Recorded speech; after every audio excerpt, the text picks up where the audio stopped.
for young creators, there is this tremendous pressure on them right now to publish, especially creators on TikTok. I Mhm. mean, I see content constantly telling creators that they should be posting 10, 20, 30 times a day. What? I don't know how to live a life and do that and, like, post things that are meaningful and not just, like, AI generated, like, I just don't know how you do that in a meaningful way, but there's so many different types of content, so maybe it does make sense for certain types of content, I don't know. Yeah. Me and Yeah. my household, I can't do that, like, I would, like I'd die, like, that's just way y- too much. Yeah.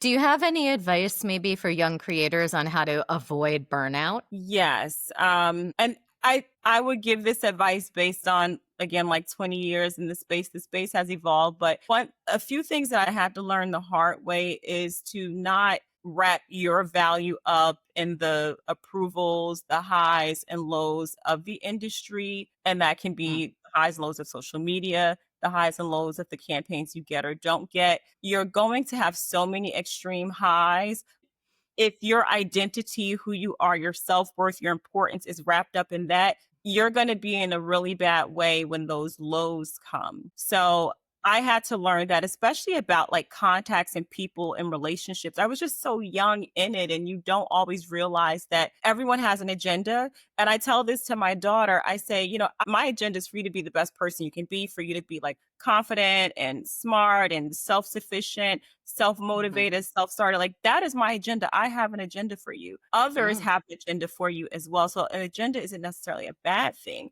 but everyone has one. And that was something I didn't really understand in the early days of the industry. And so I think that's something that younger people would benefit from understanding that every mhm, person in every segment of your career, your industry, people have agendas. And again, it's not a negative thing. You should definitely store that information and walk with that and knowing that.